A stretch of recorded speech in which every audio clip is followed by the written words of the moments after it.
Tonight, housing hopes, how one small town is offering a big cash incentive to people who build a house there. The house is ready to be lived in, then we cut the check. A looming rail lockout is worrying people in the agriculture and mining industries. Is going to be devastating to our lifestyle. A proposed wind farm in Weyburn is causing controversy in the community. This is CBC Saskatchewan News.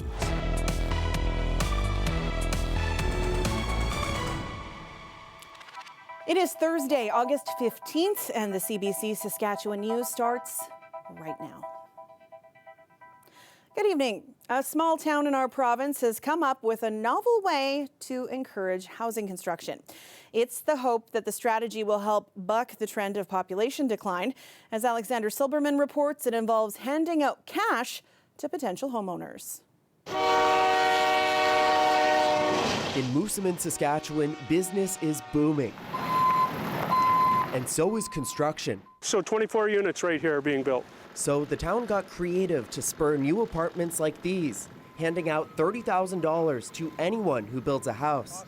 Add an extra $8,000 for each additional unit. When the building inspector comes and says, yeah, we're good to go, the house is ready to be lived in, then we cut the check. That money, the result of federal funding, aimed at dealing with Canada's housing crisis. Moosomin's method of using it, unique, also appealing. What the town of just 3,300 has to offer. Moosomin has a diverse economy. There's manufacturing, natural resources nearby like potash, and lots of local businesses opening up. People here say there's no shortage of work. The town has also drawn a lot of newcomers to Canada in recent years, including dozens of families from Ukraine and the Philippines.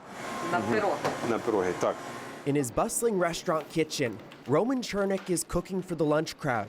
Originally from Ukraine, Chernik is one of an influx of newcomers to Canada who came to Moosomin for a job and never left. That's such a great feeling of the community. It's hard to find these days anywhere. That's why this is the home. Moosomin's housing and immigration strategy stands out, according to this expert. I hope other municipalities and jurisdictions pay close attention to what's happening and try their own thing, because there are fairly acute labor shortages in rural Canada, and I think we have to start thinking quite creatively to address them. Moosomin says so far, that creative approach is working. It expects to hit a target of 48 new homes by the end of the year. Alexander Silberman, CBC News, Moosomin, Saskatchewan. A Saskatoon man and his friends were hoping to catch some fish on Wednesday night, and instead, they may have saved a man's life. Jason Warwick has their story. Well, I was quite surprised and quite shocked. Roque Andres Jr. and his friends planned to spend a quiet summer night fishing on the outskirts of Saskatoon this week. They were sitting in their chairs, lines in the water, in their favorite spot on the South Saskatchewan River bank. Then they heard a loud thump around a corner. I got up, walked about 30 feet, and I saw this gentleman laying in the water, half on the water, half on the shore. I was like, I don't know what's going on here. So kind of walked out to him. Are you okay? He's like, no. So he stated he was very weak. I tried helping him up, but he was basically like dead weight. He had no strength. He couldn't pull himself up. And he said he had been walking along the river. He'd been in the river for 4 to 5 hours, treading water. He said, because he normally walks the river regularly, and he fell in. When Andres and his friends realized the man was in dire condition, they called 911.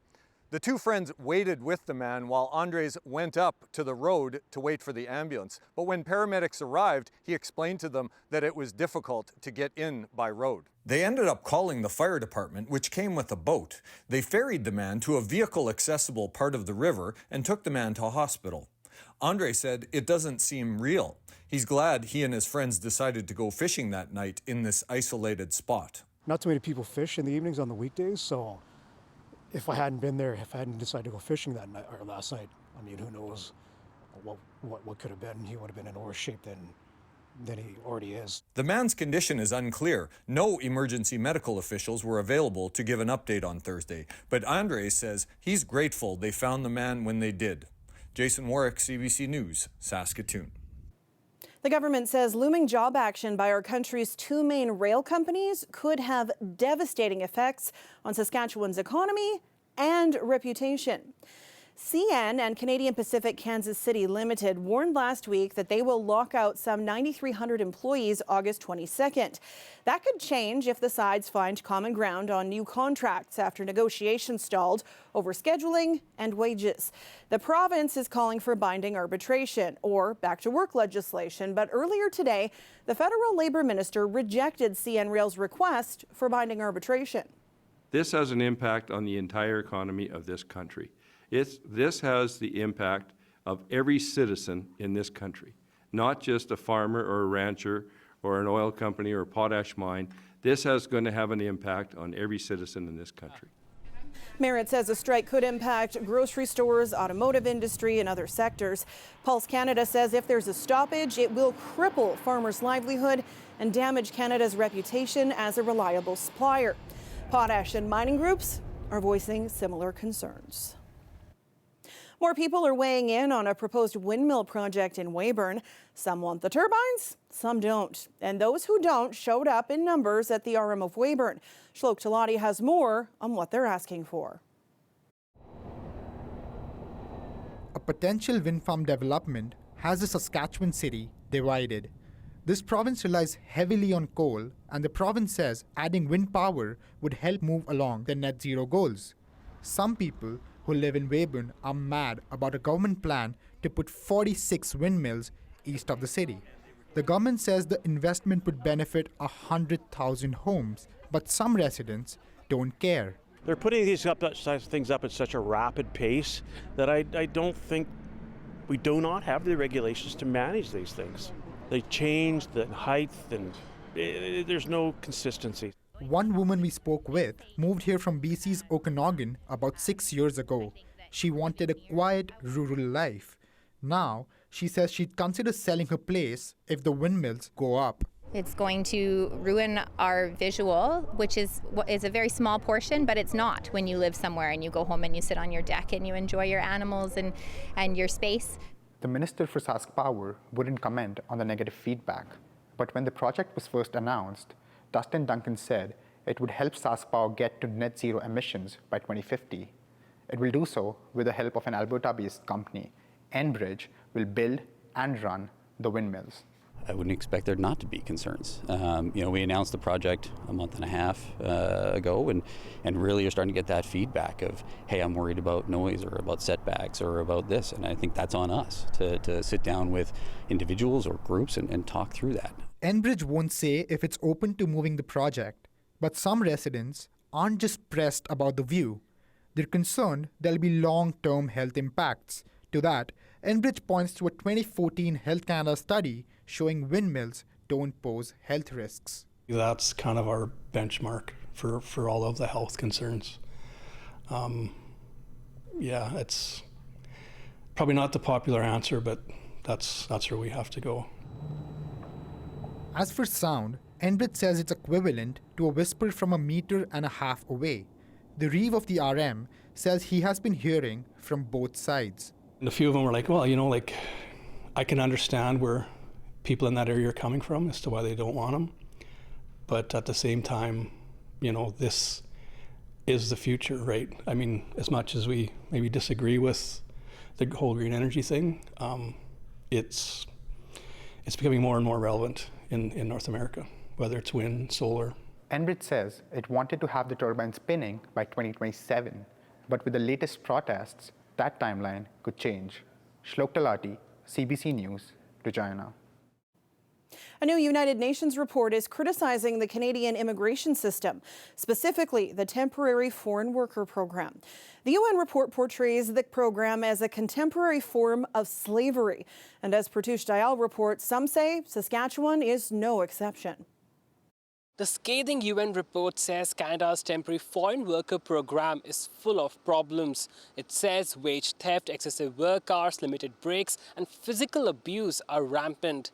It also says women reported sexual harassment, exploitation, and abuse. Saskatchewan, Saskatoon were the same as everywhere else. Ali Abukar says he's not surprised. He's also heard about these issues. We see the same problems. People always report, issues of working conditions, access to supports, lack of information, people who might not have one of the official languages in Canada who need interpretation, especially if they are also outside of the urban centers in Saskatchewan. Abakar says in rural Saskatchewan, other issues exist. Rural communities, those are even in a worse position in terms of access to supports, whether it's language support or even having a way to report things. We have seen examples of people underpaid, sometimes denied their pay, difficult working conditions, longer hours. Many Saskatchewan industries employ temporary foreign workers, especially the agricultural sector, which accounts for most temporary foreign workers across the country. It is permanent resident status that is the linchpin that will give access to workers to the same rights that other workers have in Canada. I think it's a very damning report, but again, it's not surprising. The Federal Immigration Minister Mark Miller objects to the use of contemporary forms of slavery, but acknowledges the abuses outlined in the report, saying they need to stop. The Provincial Immigration Minister agrees. Jeremy Harrison says the province's Immigration Services Act will clamp down on exploitation, which is the most far-reaching provincial immigration services statute in the entire country. And I can tell you it's going to be copied around the country as well, which provides very, very significant tools to make sure those who are here are going to be protected, are not going to be exploited, that we have the tools within the department to make sure that employers are acting appropriately, full investigative authorities that don't really exist elsewhere in Canada. Experts say all levels of government need to work together, as a looming threat of deportation can prevent workers from reporting unsafe or exploitative conditions. Pratish Dayal, CBC News, Saskatoon. Regina residents have a new place to access food, and even though it's part of the food bank, it feels more like a grocery store. This is the new Ashachotok Food Hub. Starting this week, clients will be able to make an appointment to come in and shop around the store, choosing what they want. There's also a new play structure beside the building. Other regions are seeing success with this model. The first piece is the ability to provide choice and empowerment. So if you're coming to a food bank and receive food in a hamper, so you're still receiving great food, but it's coming in a hamper, you sort of lose some of that empowerment. What we found is moving to a choice model, and it exists in other parts of the country and other parts of North America, is when they study it, it actually increases the sense of food insecurity by 5 to 10%. So people feel less food insecure by just making sure they can choose the food they need. The new food hub will open tomorrow for the public. It also received a big donation of $1 million today from BMO. People do need an appointment before they shop, and that's to ensure everyone has time to choose what they want. The Saskatchewan Roughriders will have their #1 quarterback under center when they host Montreal tomorrow night. After 6 games on the injured list, Trevor Harris will make his return to Mosaic Stadium for the Riders, with Shea Patterson backing him up. Harris was the victim of a knee injury back in Week 3 against the Hamilton Tiger Cats. This week, Harris returned to taking reps with the starters at practice for the first time. But is he 100%? No. But shoot, good enough is like, I can do what I need to do. I can escape the pocket if I need to. I can move through progressions. I can do what I need to do. But I guarantee if you ask of the 24 starters, do you feel 100%? You're not going to get very many yeses, But you get the adrenaline rolling. But can I do everything I need to do, and then some, of course. Shea did an excellent job for us, and I think has solidified and proven himself to be the guy that we expected him to be and thought he was. And certainly moving forward, proving that he can be a good quarterback in this league. Running back A.J. Ouellette also makes his return from the injured list, as does middle linebacker Jameer Thurman. As for the Alouettes, Cody Fajardo will dress for the first time in a month, but Montreal has listed the former Rider quarterback as their backup. He and head coach Jason Moss returned to Regina for the first time since joining the Owls. Davis Alexander will get the start at QB for the defending Grey Cup champs. Kickoff at Mosaic is at 7 o'clock tomorrow night. Oh, and we really are feeling the effects from the wildfires in the northern parts of our province and elsewhere. The air quality in Saskatoon and Regina getting to high risk levels today. And while things will improve as we move into tomorrow, other areas will start to see their air quality degrade. When we come back, Tyreek Reed will have more on what's going on and your forecast too. Stay with us.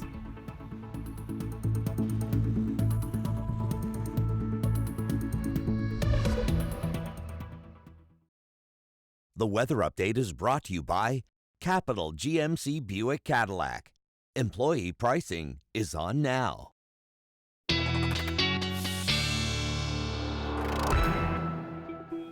Our weather specialist Tyreek Reed joins me now. I am born and raised here, very used to allergies and smoke this time of year. Ty, from the Toronto area, what's it like having your first harvest season, friend?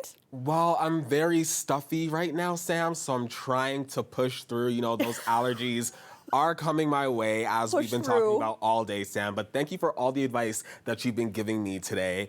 As of right now, we are still dealing with a lot of this smoke. I mean, just look at our surface map right here. The entire province is just covered in smoke. We're seeing those hazy conditions in the southern parts of the province. We woke up to that here in Regina, and that's going to be sticking around with us as we head into tomorrow and even Saturday as well. A lot of that smoke will be to the north and in parts of the Churchill region, but Environment Canada says we will still be dealing with that down south as well over the next 48 hours as that smoke continues to travel southeast. Now, of course, because of this, the entire province is covered in an air quality advisory right now. We weren't seeing that to the southeast earlier on today, but that quickly changed as we headed into the afternoon. Now we're all dealing with this smoke. Over in Swift Current, the air quality health index right now is at an 8, which means that's pretty high right now. The scale goes up to a 10. So if you're in the area, you're going to want to reduce or reschedule any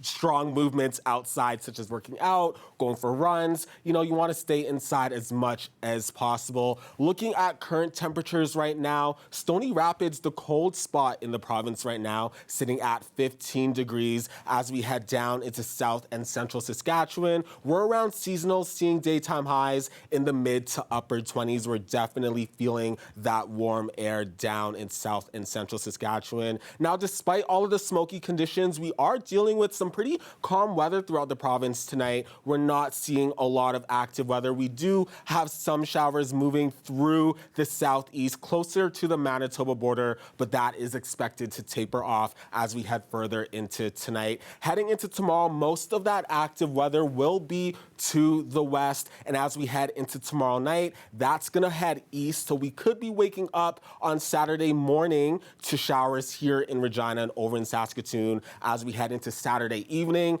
that's going to bring another push of active weather, potentially bringing thunderstorms along with it. Now, wind speeds were around 40 kilometers an hour for gusts throughout most of the province today. As we head into tomorrow, a lot of those stronger gusts will be up north, so we don't have to worry about those breezy conditions down in South and Central Saskatchewan. Now let's take a look at our 7-day forecast. Tomorrow looking like a great day for our Riders fans who will be at the game. It's going to be very dry, but heading into Saturday and Sunday, and even in the week ahead, we are going to be dealing with a lot of precipitation, possibly even thunderstorms. Now let's look at the 7-day forecast for Saskatoon. Dry conditions tomorrow as well, but as you're planning for your weekend, you want to keep that rainfall in mind on Saturday, and that will continue as we head into the week ahead as well. Sam? You know what the rain will do? What will it do? It'll make your allergies less bad. Thank you. Bring on the rain. Thanks, Tyreek. No problem. Well, if you're hungry for some culinary delights this week, you'll find some delicious variety in Saskatoon. It is that time of year again when the Saskatoon Folk Fest is serving up good food and good times. The festival is also celebrating its 45th anniversary. Venues open tonight and run until Saturday night. We will be back after the break.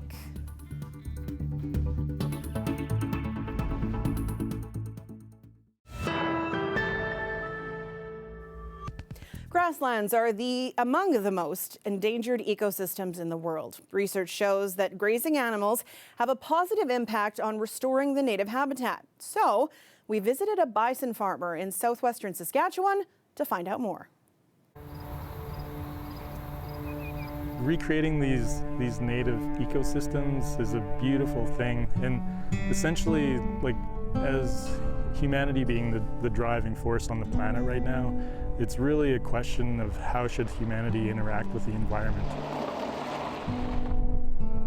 Yeah, I consider myself as making a difference in my own way. My grandfather was a grain farmer in the area for his entire life, and my father decided to focus more on the cattle because we're in a mixed farming area with some land that's suitable for cattle and some for grain. So we've been focusing on cattle for 45 years, and then we switched to bison in the mid-90s, so it's just about 30 years now we've been doing bison. One of the big features of bison is the fact that they're incredibly tough and resilient and look after themselves. So that was one of the drawing cards for us to get into bison, was just the appealing nature of being able to just let them do their own thing. The descriptor for bison in the grasslands is that they're the keystone species in the grasslands. And for people that aren't familiar with the term keystone, it's the important building block that the rest of which is the foundation for all the rest of the other species to build from. So because the bison have been grazing out here for 10,000 years, there's a whole network of grassland bird species and salamanders and every other living thing here, which basically has a relationship with bison. So a specific example of that would be the shedding of the wool, where in the springtime when the bison shed their winter wool, it's picked up almost immediately by all the other animals around here. So the birds will pick it up and incorporate it into their nests, and gophers pick it up and bring it down into their burrows. So they have a nice, cozy, fur-lined burrow to spend the year in. It's an important thing for all the other little bird species to have access to. People describe their walking as using their toes, and they tend to, it's almost like they aerate the ground a little bit. In our experience as well, they essentially act like seeders in a way, because especially you can see the hair on their chaps, like on their front legs. That hair will catch seeds, and then with the hoof action, they're quite effective seeders actually. So when the bison are walking, they kind of stir up some insects, and the birds will eat those insects. Or sometimes the birds will even perch on the backs of the bison, and they'll eat insects or different things like right off of the bison. Having a bison herd and maintaining this local grasslands is an important thing to do for the local environment, and something I can feel good about. And anyone that eats a bison burger could even feel good about.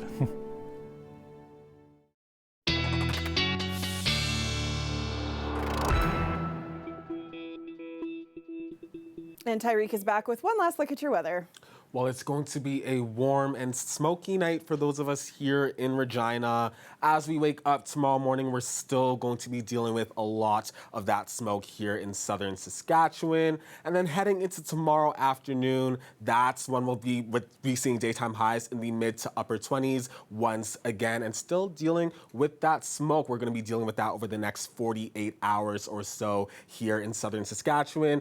In Saskatoon, also dealing with a lot of that haze tonight as we wake up tomorrow morning, seeing temperatures around 16 degrees to start off our day. And as we head into the afternoon, still dealing with a lot of that smoke, of course, but we will be feeling that warmth in Saskatoon. Sam? All right, thanks, Ty. No problem. And that is it from us tonight. For news anytime, you can head to cbc.ca/Sask. You can subscribe to CBC Saskatchewan's YouTube channel, or you can download the CBC News app on your phone or tablet. Thanks so much for watching. Have a great night.